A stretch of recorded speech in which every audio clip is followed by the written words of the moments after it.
Olá a todos, estamos então de regresso para resolver a segunda ficha de preparação relativamente ao teste intermédio de matemática do nono ano 2014. Mais uma ficha muito bem idealizada pelos professores Paulo Ribeiro e pela professora Raquel Azevedo, aos quais eu agradeço desde já a gentileza de me terem dado permissão para poder resolver nos meus vídeos as fichas que idealizaram. Digo-vos também, para aqueles que estejam assim a ver o vídeo um pouco perdido pelo YouTube, que na descrição do vídeo encontrarão então dois links. Num dos links poderão então descarregar a ficha para o vosso computador em formato PDF e num segundo link terão então acesso à lista de reprodução com todos os exercícios da ficha resolvidos por ordem sequencial. Agradeço também que subscrevam o canal, mas sobretudo desejo-vos imenso sucesso neste próximo teste intermédio. Dito isto, então até já, porque resolverei então agora os exercícios presentes na ficha. Um abraço e até já. Bem, vamos então resolver a primeira questão da ficha neste vídeo. A primeira questão é a seguinte. O código do cacifo da Inês no ginásio é exatamente 107243. A Inês alterou o código do seu cacifo utilizando exatamente os mesmos algarismos. Ou seja, teríamos inicialmente este código, mas a Inês decidiu alterar. Na sexta-feira, quando chegou ao ginásio, a Inês não se conseguia lembrar do novo código. Mas sabia algo. Ela sabia que o código era exatamente múltiplo de 2, mas também múltiplo de 5. Então seria múltiplo de 2 e de 5 em simultâneo. E ainda sabia que o código teria um valor superior exatamente a 500 mil. Então quantas tentativas terá de fazer a Inês no máximo, né? Quantas tentativas terá a Inês de fazer no máximo para conseguir brecar o código do cacifo? Bem, mostra então como chegaste à tua resposta. O problema que temos aqui é o seguinte. A Inês tinha um código, né, do cacifo e a determinado momento decidiu alterá-lo. No entanto, depois não se lembrava do código, mas sabia algumas coisas. Comecemos então por colocar aqui os 6 espaços para os 6 números que compõem o código. Então teria 1, 2, 3, 4, 5, 6. Agora, o que é que eu sei? Sei então que o código é múltiplo de 2, mas também é múltiplo de 5. Bem, se o código é um múltiplo de 5, então ele terá que terminar, né? Terá que terminar em 0 ou então em 5. Se é um múltiplo de 5, terá que acabar em 0 ou em 5. E se é um múltiplo de 2, obviamente terá que ser um número par. E se é um múltiplo de 5 e de 2, mas em simultâneo, então terá que ser par e terminar ou em 0 ou em 5. Quer dizer, se eu intersetasse estas duas condições, né? O que é que existe em comum entre os múltiplos de 5 e os múltiplos de 2? Terá que terminar em 0. Então penso que aqui não há grandes dificuldades em perceber isso. Tem que ser múltiplo de 2 e múltiplo de 5. Terá que terminar então em 0, porque os múltiplos de 5 terminariam em 0 ou em 5. Isso tem que ser par. Terá então que ser 0. Quer dizer, o último dígito terá que ser 0. Depois dizem-me também que o código será um número superior a 500 mil.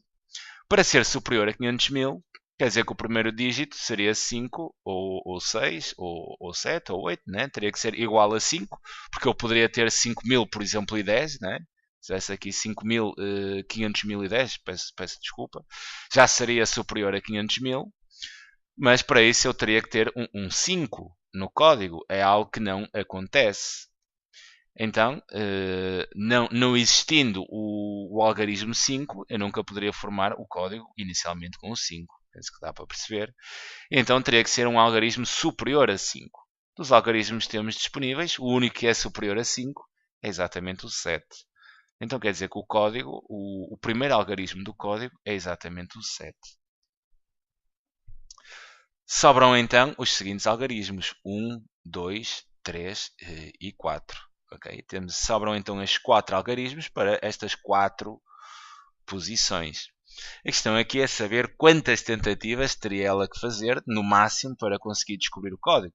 Ou seja, quantas formas podemos combinar estes 4 algarismos, porque estes dois a gente já sabe, né?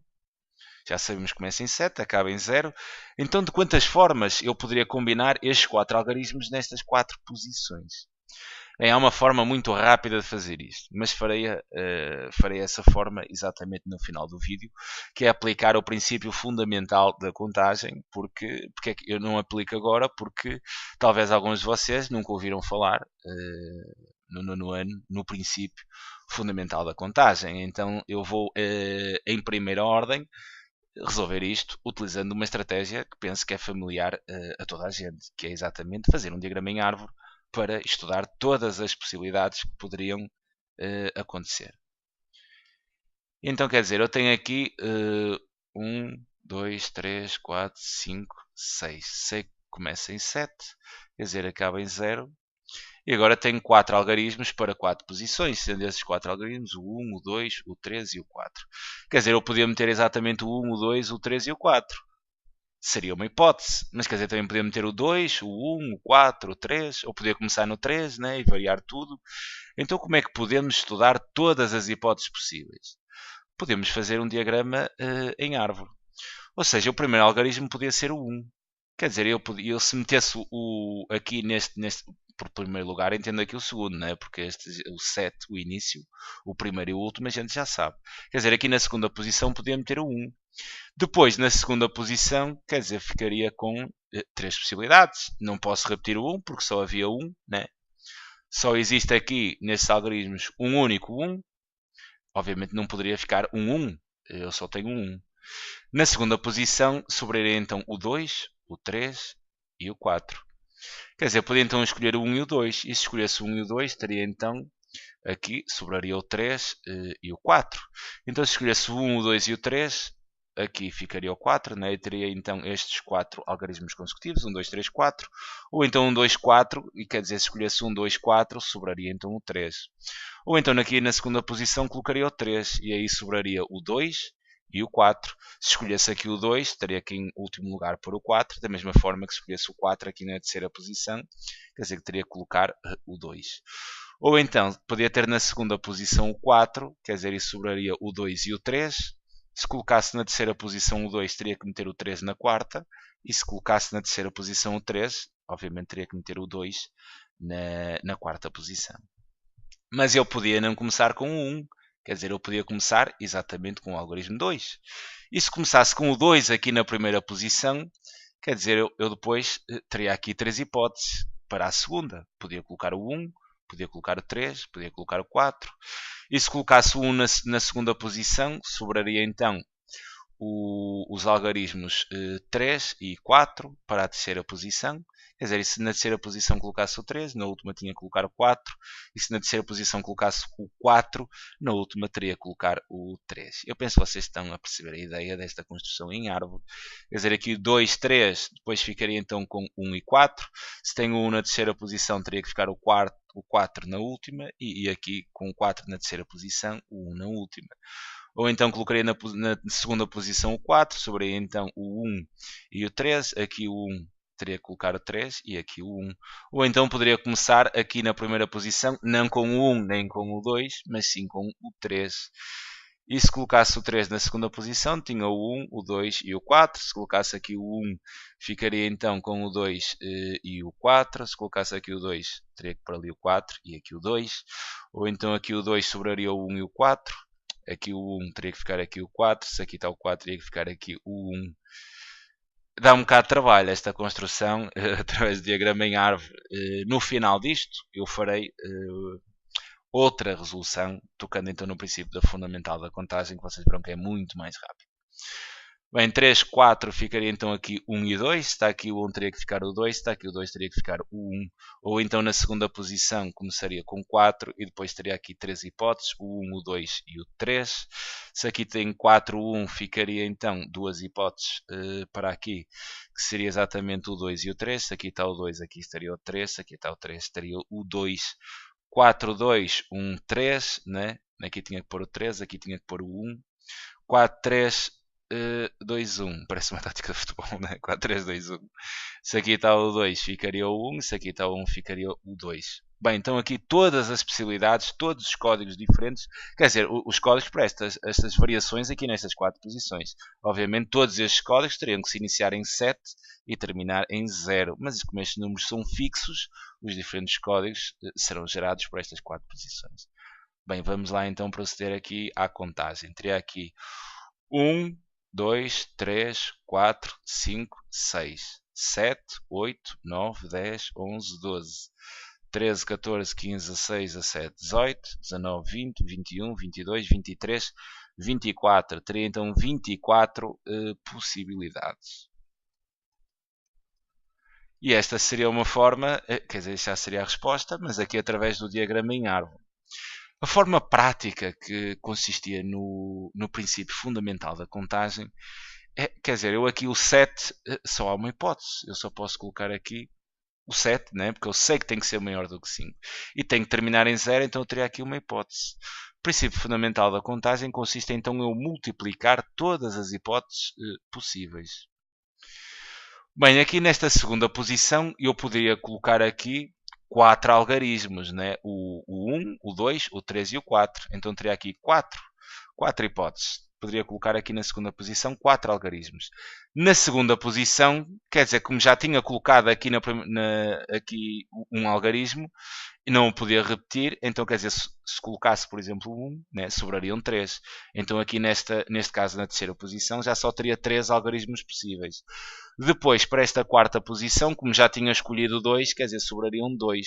E aqui para a última posição, quer dizer, sobraria 1. Então, o número de combinações possíveis para fazer nesta determinada experiência seria dada então por esta multiplicação. Aqui a multiplicação por 1 não interessa nada, quer dizer, 4 vezes 3, 12, vezes 2, exatamente 24. As mesmas que aqui nos deram no diagrama em árvore. Qual é a vantagem de utilizarmos o princípio fundamental da contagem? O princípio fundamental da contagem é uma forma rápida de vocês contarem e dá-vos exatamente o total de combinações. Dá-vos o número, né? Dá-vos o número de combinações possíveis. As diferentes formas de eu poder combinar aqui os números. Dar-me-ia logo exatamente essa quantidade.